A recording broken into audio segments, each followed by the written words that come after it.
नमस्कार, मी श्रेयश पांडे. जेएम विशेषमध्ये आपलं स्वागत आहे. देशामध्ये लोकसभा निवडणुकीची रणधुमाळी सुरू आहे. महाराष्ट्रात 5 टप्प्यात मतदान पूर्ण झाले आहे. देशात आणखी 2 टप्प्याचं मतदान बाकी आहे. महाराष्ट्रात लोकसभेच्या 48 जागा आहेत. या सर्व 48 जागेसाठी उमेदवारांचं भवितव्य मतपेटीत बंद झालंय. जनतेने कुणाला कौल दिला आहे याचा फैसला आता 4 जूनच्या निकालाच्या दिवशी येणार. मात्र सध्या स्थितीमध्ये राज्यात प्रत्येक 5 टप्प्यात मतदानाची टक्केवारी काय सांगते, राज्यात झालेल्या मतदानाच्या टक्केवारीचा कुणाला फायदा कुणाला फटका बसणार, यात संपूर्ण घडामोडींचा आढावा आजच्या जेएम विशेषमध्ये घेणार आहोत. 7 टप्प्यांमध्ये होणाऱ्या लोकसभा निवडणुकांचा पहिला टप्पा 19 एप्रिलला पार पडला.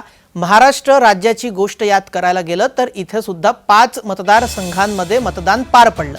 त्यात मतदानाचे प्रमाण गेल्या वर्षीच्या तुलनेमध्ये कमी झाल्याचे आढळले. जर जुने संदर्भ पाहायला गेलं आणि विश्लेषकांचे मत जाणून घेतले तर कमी मतदान म्हणजे प्रस्थापित राजवटीच्या बाजूने मतदान असे सरळ सरळ मत नोंदवले जाते. पण या उलट कमी मतदान ही मतदारांची नाराजी असल्याचं सुद्धा बोललं जाते. त्यामुळे आता कुठे मतदानाची किती टक्केवारी आहे आणि पहिल्या टप्प्यातल्या प्रत्येक लोकसभा मतदारसंघातील प्रत्येक विधानसभा मतदारसंघात मतदानाची टक्केवारी काय आहे, हे या संदर्भातला शोध आजच्या या कार्यक्रमामध्ये आपण घेणार आहोत.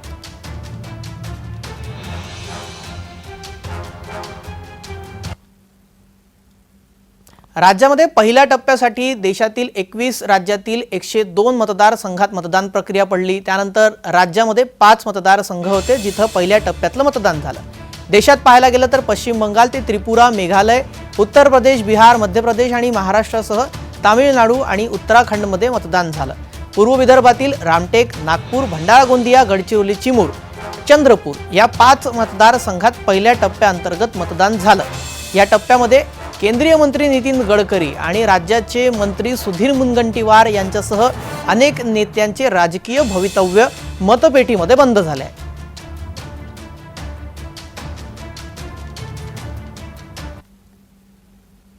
मुख्यत्वे आता सर्वात आधी म्हणजे 5 टप्प्यातलं मतदान पूर्ण झालेलं आहे. राज्यामध्ये म्हणजे आता मतदान प्रक्रिया संपली. महाराष्ट्र राज्यामध्ये आपण टप्प्याटप्प्यानुसार आता टक्केवारीनुसार त्याचं आकलन करणार आहोत की हे कुणासाठी फायद्याचं कुणासाठी नुकसान. महाराष्ट्रामध्ये पहिल्या टप्प्यामध्ये 63.71% मतदान पूर्ण झालं. पहिल्या टप्प्यामध्ये 5 मतदारसंघात मतदान झाले.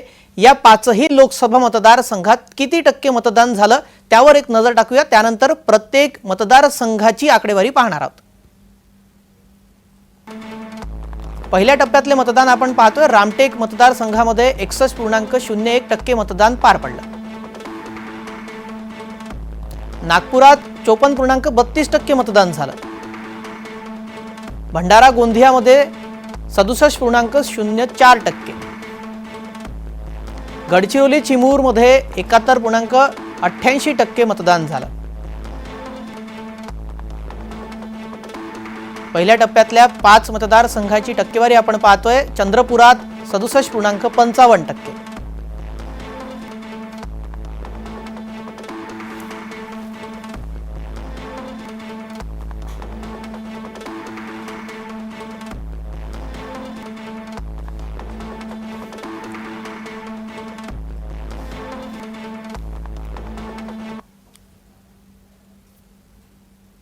पहिल्या टप्प्यामध्ये ज्या लोकसभा मतदारसंघामध्ये मतदान पार पडलं आपण त्याची टक्केवारी पाहत होतो. त्यानंतर लोकसभा मतदारसंघ झाला आणि विधानसभा मतदारसंघ असे 2 विभागले जातात. एक लोकसभा मतदारसंघामध्ये 6 विधानसभा क्षेत्र येत असतात. त्यामुळे आता पहिल्या टप्प्यातल्या 5 लोकसभा मतदारसंघातल्या प्रत्येकी विधानसभा मतदारसंघामध्ये ही टक्केवारी कशा प्रकारे विभागली गेली आहे त्याचीही आकडेवारी पाहणार. चंद्रपुरापासून सुरुवात करूया. चंद्रपूर लोकसभा मतदारसंघात 6 विधानसभा मतदारसंघात बसवलेले तर हीच टक्केवारी कशी आहे आणि तिथे विद्यमान आमदार कोण आहेत, कोणत्या पक्षाचे आहेत त्यावरही एक नजर टाकूयात. चंद्रपुरातली आकडेवारी पाहूयात. चंद्रपुरातला निकाल कुणाचा आपण ते पाहतोय. विधानसभा क्षेत्र चंद्रपुरात 6 आहेत. तिथले आमदार कोणते, पक्ष कुठले आणि आत्ताचं मतदान तिथं झालेल्या टक्केवारीनुसार ते आपण पाहतोय. आर्णीमध्ये संदीप ध्रुवे भाजपाचे आमदार आहेत. तिथं मतदान 69.52% इतकं झालं.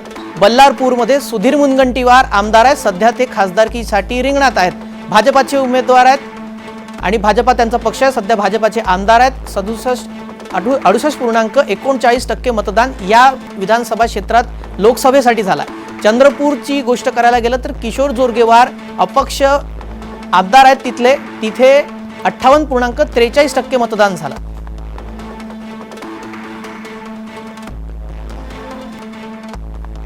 त्यानंतर राजुरामध्ये सुभाष ढोटे हे आमदार आहेत काँग्रेसचे. तिथे 69.99% मतदान झालंय. वणीमध्ये आमदार आहेत संजीव रेड्डी बोंडकुडवार भाजपाचे आमदार आहेत. 73.17% इथं मतदान झालं. वरोरामध्ये प्रतिभा धानोरकर आहेत ज्या काँग्रेसच्या यंदाच्या खासदारकीसाठी रिंगणामध्ये उमेदवार आहेत. काँग्रेसच्या आमदार आहेत सध्या. तिथं त्यांच्या विधानसभा क्षेत्रात लोकसभेच्या अनुषंगानं किती मतदान झालं ते आपण पाहतोय तर 67.74%.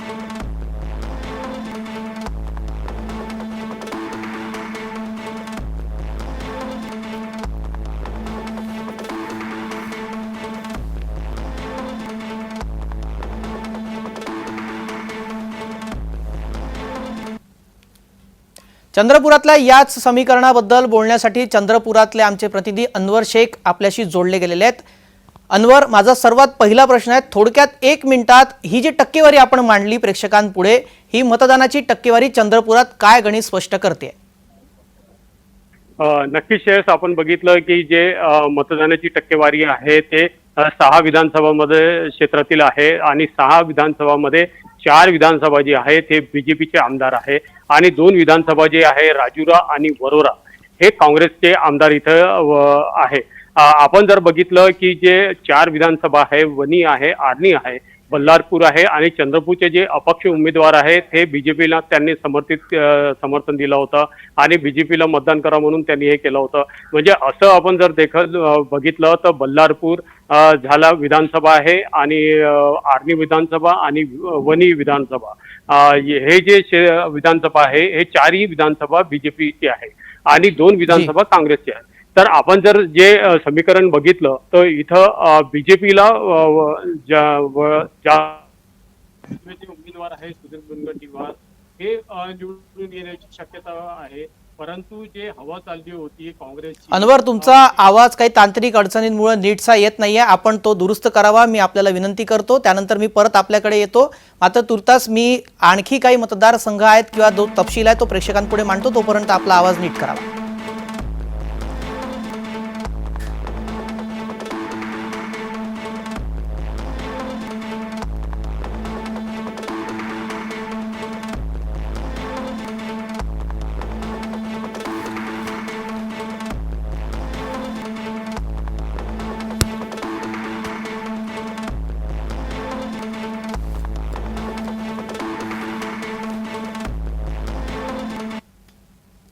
त्यानंतर आता नागपूरच्या संदर्भात गोष्ट करायला झाली तर नागपूर लोकसभा मतदारसंघामध्ये 6 विधानसभा मतदारसंघ आहेत आणि हीच टक्केवारी जर आपण आता विधानसभा मतदारसंघामध्ये बसवली तर विद्यमान आमदार कोण आहेत, कोणत्या पक्षाचे किती आमदार इथं आहेत, पक्षीय बलाबल कसं ठरतं त्याची आपण टक्केवारी पाहूयात. त्यानंतर नागपूरचे प्रतिनिधी हितेश मेश्राम माझ्याशी जोडले गेलेले आहेत. त्यांच्याकडे मी जाणार, त्यांना या संदर्भातले प्रश्न विचाराय. मात्र त्याआधी आपण नागपुरातली टक्केवारी पाहूयात ग्राफिक्सच्या माध्यमातून.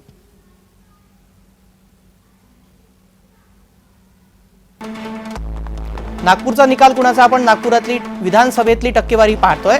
सध्या विधानसभा क्षेत्र, आमदार, त्यांचा पक्ष कोणता आणि तिथं किती मतदान झालं ते पाहतोय. दक्षिण नागपूर मोहन माटे भाजपाचे आमदार आहेत, तिथं 53.96% मतदान झालं.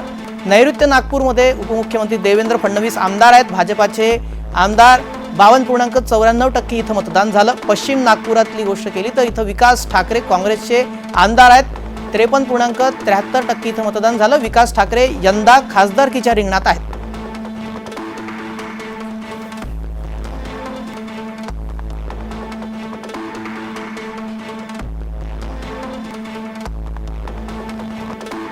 नागपुरातल्या 6 विधानसभा मतदारसंघातली आपण हे टक्केवारी लोकसभेच्या अनुषंगाने पाहतोय. मध्य नागपुरात विकास कुंभारे आमदार आहेत, भाजपा त्यांचा पक्ष.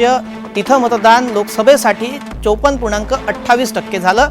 पूर्व नागपुरातली आपण घडामोड पाहतो. कृष्णा खोपडे तिथे आमदार आहेत, भाजपाचे आमदार आहेत, 55.77% मतदान इथं झालं. उत्तर नागपूरमध्ये नितीन राऊत काँग्रेसचे आमदार आहेत. 55.12% मतदान इथं झालंय.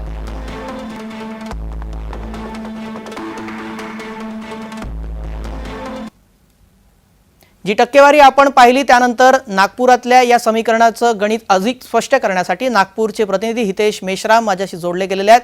हितेश, आपण ही प्रेक्षकांना आकडेवारी सांगितली जी टक्केवारीची होती, विधानसभा निहाय कशी ही टक्केवारी आहे, हे सगळं गणित आपण जर पाहिलं तर टक्केवारीतलं नागपुरातलं गणित काय सांगते?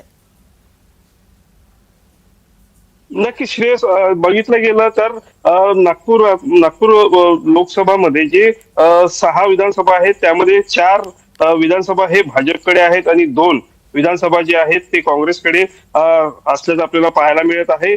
त्याच पद्धतीने यावेळेस लोकसभेचे ज्या निवडणूक झाल्या आहेत, मतदान जे झालेलं आहे 19 एप्रिलला जे मतदान करण्यात आलं होतं त्यावेळी आपल्याला पाहायला मिळालं की भाजपचे जे विधानसभा क्षेत्र आहेत, 4 जे विधानसभा क्षेत्र जे आहेत ते त्या अनुषंगाने बघितलं तर फार कमी, म्हणजे मागच्या वेळेसपेक्षा कमी जी मतं आहेत ते आपल्याला पाहायला मिळत आहे. इथेच आपण जो मुद्दा उपस्थित केला त्यालाच अनुसरून माझा दुसराही प्रश्न असाच आहे, त्याचंही उत्तर देऊन टाका लगेच. ते म्हणजे की आपण कमी मतदानाची टक्केवारीवर आता बोललात, तर काही मतदारसंघ आहेत जिथं विधानसभेच्या निहाय जर पाहायला गेलं तर कमी टक्केवारी दिसते आहे मतदानाची.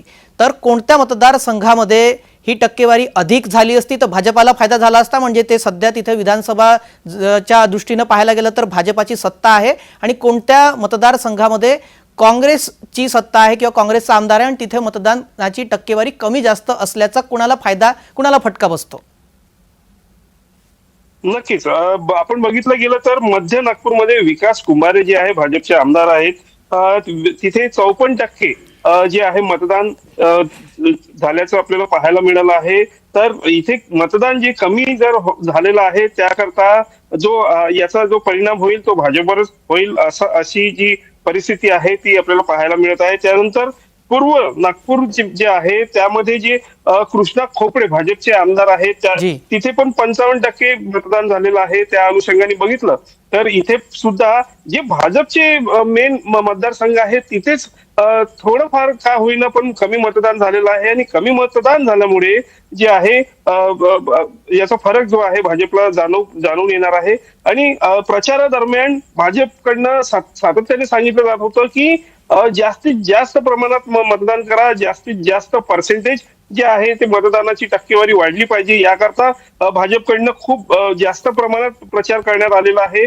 त्यावेळी यांचं समीकरण जे होतं ते या मतदान टक्क्याच्या भरोश्यावरच ते समीकरण होतं, कारण की मतदानाचा टक्का वाढला तर यांची जी जागा आहे ती म्हणजे त्याकरता त्यांना कुठलीही हे पाहायला मिळणार नव्हती. पण मात्र आता ज्या पद्धतीचं मतदान आपल्याला पाहायला मिळत आहे, हे 2 मतदारसंघाचं मी तुम्हाला सांगितलं. त्यानंतर राज्याचे उपमुख्यमंत्री देवेंद्र फडणवीस जे आहेत त्यांचा सगळ्यात कमी इथे पाहायला मिळतो मतदारसंघात, विधानसभा मतदारसंघात जे आहे 52% जे आहे मतदान इथे झालेलं आपल्याला पाहायला मिळत आहे आणि त्यामुळे याचा ही फटका भाजपला पडण्याची शक्यता. हितेश, आपण या संदर्भातला आता तपशील जो वरवर पाहतोय तो काही मतदारसंघात जिथं भाजपाची सत्ता होती, म्हणजे भाजपाचे विद्यमान आमदार आहेत, तिथे टक्केवारी घटली दिसते. त्याचा फटका कुठे बसेल कुठे नाही पाहूच. मात्र नागपूर लगतच रामटेक लोकसभा मतदारसंघ सुद्धा येतो. इथं सुद्धा 6 विधानसभा क्षेत्र आहेत.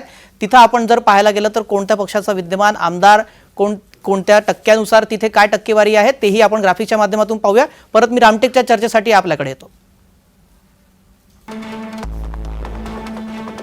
रामटेकचा आपण टक्केवारीचा निकाल कोणाकडे जाणार ते पाहतोय. टक्केवारीनुसार विधानसभा क्षेत्र रामटेकचे पाहायला गेलं तर हिंगणा, कामठी आणि काटोल आहे. तिथं हिंगण्यामध्ये समीर मेघे भाजपाचे आमदार आहेत. 54.16% मतदान इथं झालंय. कामठीमध्ये टेकचंद सावरकर भाजपाचे आमदार आहेत. 58.69% मतदान झालं. काटोलमध्ये अनिल देशमुख राष्ट्रपतीचे आमदार आहेत. 62.96% मतदान इथं झालंय.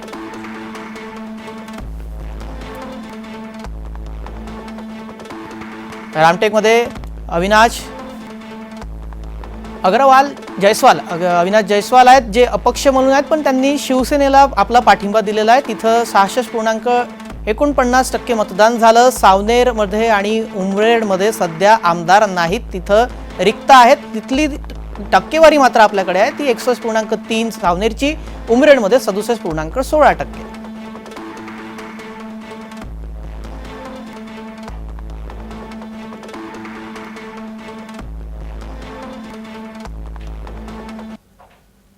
रामटेकच्या टक्केवारीचं गणित काय सांगते त्याबाबत सुद्धा हितेश मेश्राम आपल्याला अधिक माहिती देत आहेत. हितेश, आता आपण नागपूर लगत रामटेक जो लोकसभा मतदारसंघ आहे तिथल्या विधानसभा क्षेत्रातली टक्केवारी विभाजन जे आहे ते पाहिलं. इथलं गणित काय सांगते? कारण इथं काही 2 आमदार आहेत जे नाही आहेत, 2 विधानसभा क्षेत्रात सध्या आमदार नाही आहेत, त्याचा फायदा कोणाला होणार असं वाटतं?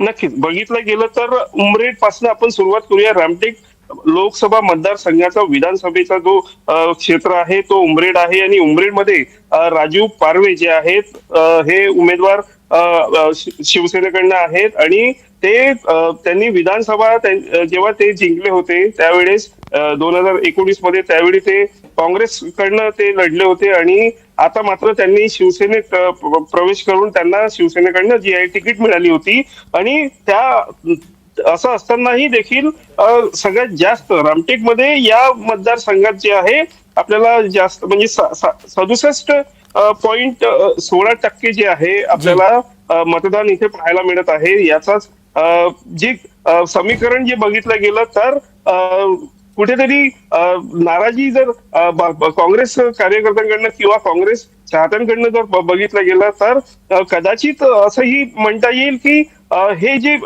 जे समीकरण पलटू शकते हे कदाचित काँग्रेसकडे परत जाऊ शकते असंही चित्र इथे पाहायला मिळत आहे. कारण की नुकतेच राजू पारवे जे आहेत काँग्रेसमधनं शिवसेनेत गेले आहेत त्याची नाराजी सुद्धा आपल्याला पाहायला मिळू शकते. त्याचं कारण असं आहे कारण की तिथे मतदानाची जी टक्केवारी आहे ती आपल्याला जास्त पाहायला मिळाली आहे. त्यानंतर सावनेर हाही गड जो आहे काँग्रेसचा आहे.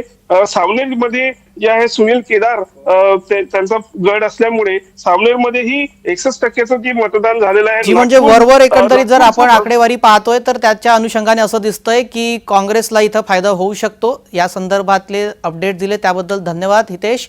आता आपण भंडारा लोकसभा संदर्भातली चर्चा करूयात. भंडारा लोकसभा मतदारसंघातल्या 6 विधानसभा मतदारसंघात कसं पक्षीय बलाबल आहे, विद्यमान आमदार कोण आहेत, कोणत्या पक्षाचे आहेत आणि आताच्या लोकसभेच्या मतदानाच्या अनुषंगाने तिथली टक्केवारी काय सांगते त्याचा तपशील ग्राफिक्सच्या माध्यमातून पाहूया. त्यानंतर तिथल्या प्रतिनिधींशी चर्चा करूयात. भंडारा गोंदियाचा निकाल कुणाचा त्या संदर्भातला तपशील आपण पाहतोय. इथली टक्केवारी अर्जुनी मोरगाव मध्ये मनोहर चंद्रिकापुरे हे आमदार आहेत.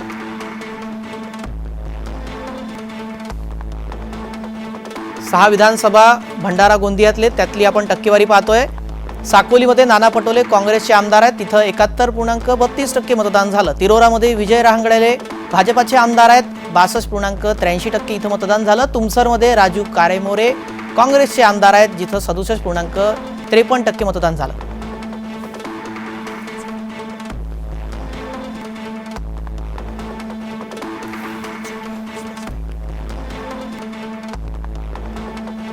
अर्जुनी मोरगावमध्ये मनोहर चंद्रिकापुरे काँग्रेसचे आमदार 70.87% इथं मतदान झालं. भंडारामध्ये नरेंद्र भोंडेकर अपक्ष आहेत, 66.6% इथं मतदान झालं. गोंदियामध्ये विनोद अग्रवाल आमदार आहेत जे अपक्ष आहेत, त्यांनी भाजपाला समर्थन दिलेलं आहे. 63.73% इथं मतदान लोकसभेच्या अनुषंगाने इथं झालंय.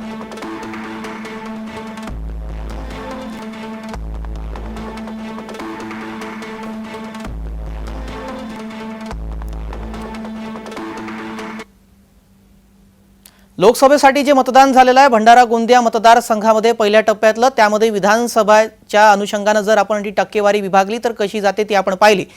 भंडारा गोंदिया लोकसभा मतदारसंघातल्या याच टक्केवारीबाबत बोलण्यासाठी राकेश रामटेके आमचे प्रतिनिधी जोडले गेलेले आहेत. राकेश, जी टक्केवारी आपण दाखवली प्रेक्षकांना, विधानसभेच्या निहाय आपण ही टक्केवारी विभागली आणि त्या संदर्भातला तपशील मांडला.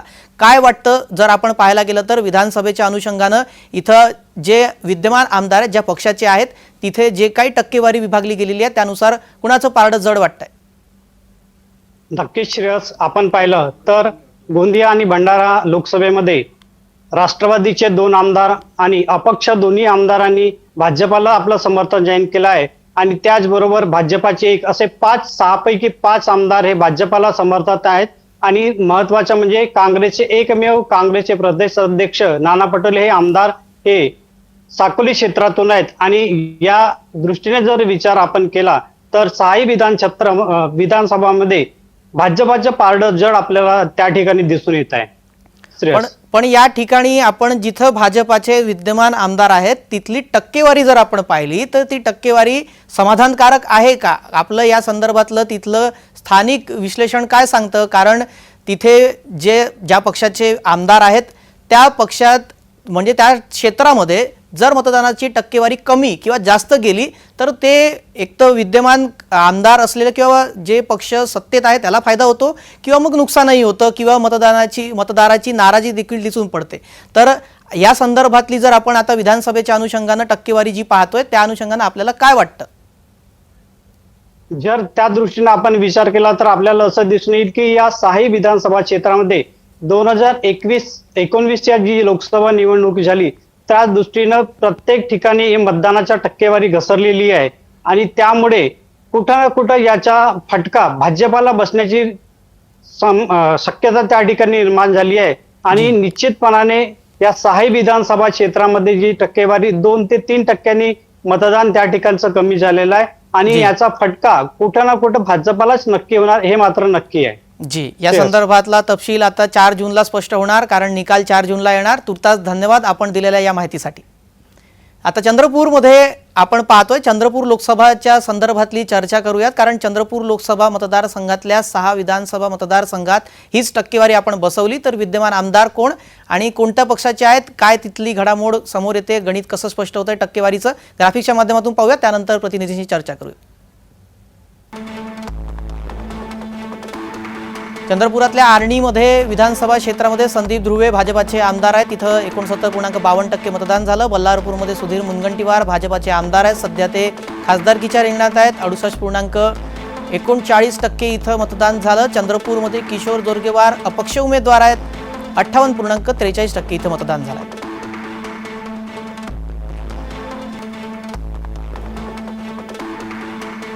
राजुरामध्ये सुभाष ढोटे काँग्रेसचे आमदार इथे 69.99% सुमारे 70% मतदान झालं. वणीमध्ये भाजपाचेच आमदार आहेत. तिथं 73.17% मतदान झालं आहे. वरोरामध्ये देखील काँग्रेसचे आमदार आहेत. त्यामुळे तिथं ही मतदानाची टक्केवारी ही काहीशी समाधानकारक दिसत नाही आहे.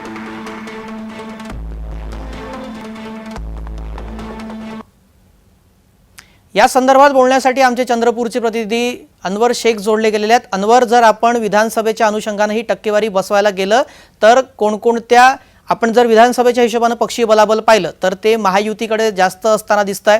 त्यामुळे मतदानाची टक्केवारी जर गेल्या वर्षीच्या निवडणुकीच्या टक्केवारीनं किंवा तिथल्या निकालानं जर तुलना केली तर काय गणित इथं स्पष्ट होत आहे?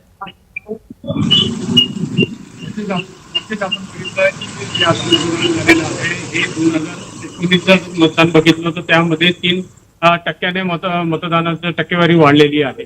आपण जर बघितलं की आता जे नवनिर्मित मतदार होते, जे युवा मतदार होते, त्यांचा कौल कोणाकडे गेलेला आहे, बीजेपी आहे की काँग्रेस आहे हे जाणून घेणे महत्वाचे आहे. परंतु आपण जर चंद्रपूर लोकसभा जर बघितली तर 6 विधानसभा क्षेत्र यामध्ये आहे. त्यामध्ये वणी आणि राजुरा या 2 क्षेत्रामध्ये 70%च्या वर मतदान झालेलं आहे. वणीमध्ये बीजेपीचे आमदार आहे आणि राजुरामध्ये काँग्रेसचे आमदार आहे. आपण जर चंद्रपूर लोकसभा जर हे बघितलं 6 विधानसभामध्ये 4 जे विधानसभा आहे हे बीजेपीचे आमदार तिथं स्थापित आहेत. जे चंद्रपूरमध्ये जे अपक्ष आमदार आहेत ते बीजेपी समर्थित आहे. किशोर जोरगेवार आमदार आहे आणि राजुरामध्ये आहे सुभाष जोटे आहे, काँग्रेसचे आमदार आहे आणि भद्रावती वरोरामध्ये. अनवर, मी इथे जरा थांबवतो. आपल्याला या संदर्भातली आपण तपशील आणि आकडेवारी प्रेक्षकांपुढे मांडलेली आहे. मला फक्त एक छोटा प्रश्न हा पडतोय की या अनुषंगानं जी मतदानाची टक्केवारी घटली किंवा वाढली जे आपण सांगताय त्याचा फटका किंवा फायदा कुणाला बसू शकतो? 30 सेकंदात लवकरात लवकर सांगावं. नक्कीच. जे विधानसभेचं जर आपण बघितलं तर 6 मध्ये बीजेपीचे आमदार आहे. त्यामुळे बीजेपीचं इथं वर्चस्व असेल असं आपल्याला वाटत आहे.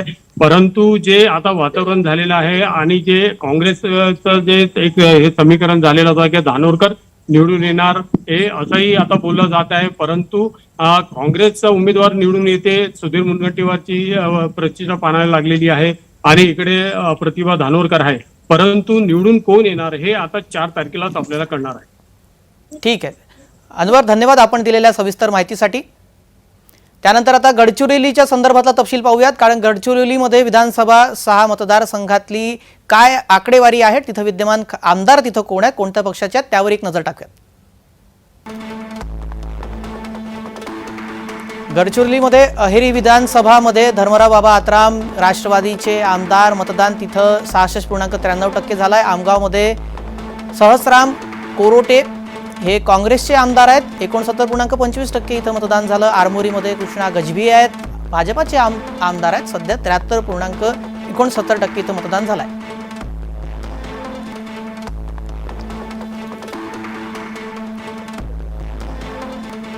ब्रह्मपुरीमध्ये नामदेवराव विजय काँग्रेसचे आमदार, तिथं 75.11%. चिमूरमध्ये बंटी भांगडिया भाजपाचे आमदार आहेत, 74.41% तिथं झालेलं आहे मतदान. गडचिरोलीमध्ये देवराव मडगोजी भाजपाचे आमदार आहेत, तिथं 71.42% मतदान झालं.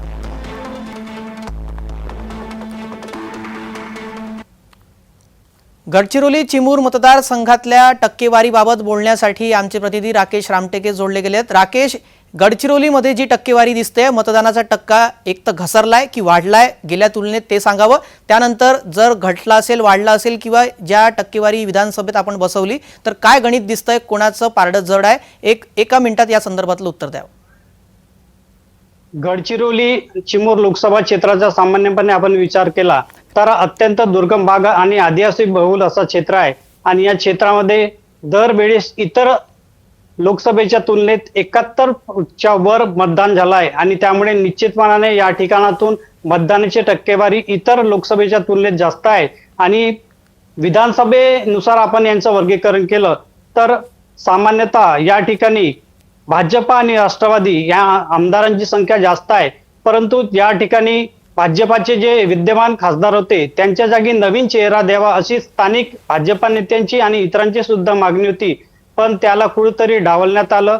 आणि दुसऱ्या बाजूला राष्ट्रवादीचे धर्मराव बाबा आत्राम हे सुद्धा इच्छुक होते, पण त्यांना राष्ट्रवादीला या भागातील तिकीट मिळाले नाही, आणि कुठेतरी या भागामध्ये नाराजगी भाजपाच्या उमेदवारांमध्ये 6 विधानसभा राजकीय घडामोडी बदलल्या, नाराजी नाट्य पाहायला गेलं तर तो एक वेगळा भाग झाला. पण आपण सध्या टक्केवारीनुसार कुठं कल जाऊ शकतो त्या संदर्भातली चर्चा करतोय. त्यालाच अनुसरून माझा दुसरा एक महत्त्वाचा प्रश्न म्हणजे की इथे जे वाढलेली टक्केवारी आपण सांगताय, कारण हा नक्षलग्रस्त भाग आहे, इथे मतदान इतकं होणं, कारण ब्रह्मपुरी वगैरे हा आदिवासी बहुल भाग तिकडं मानला जातो, त्यामुळे जर तिथे मतदानाची टक्केवारी वाढली आहे म्हणजे मतदार घरातून निघाले, संख्येनं निघाले आणि त्यांनी मतदान केलं. त्यामुळे एक तर त्यांना बदल हवा आहे की ते जे तिथे विद्यमान सत्ता आहे त्याने खुश आहे, काय संकेत मिळतात? जर सामान्यतः आपण या ठिकाणी पाहिलं श्रेयस तर कुठेतरी बदलाचे वारे आपल्याला गडचिरोली लोकसभेमध्ये दिसून आले आहेत, की विद्यमान खासदारांच्या जागी आपण नवीन खासदार द्यावा या दृष्टीने लोकांनी घरातून बाहेर निघून मतदान केल्याचं आपल्याला या निवडणुकीमध्ये स्पष्ट झालेलं आहे. जी, धन्यवाद राकेश, आपण केलेल्या या सविस्तर विश्लेषणासंदर्भातली. आजच्या जय विशेषमध्ये इतकंच. सर्व प्रेक्षकांना जय महाराष्ट्र.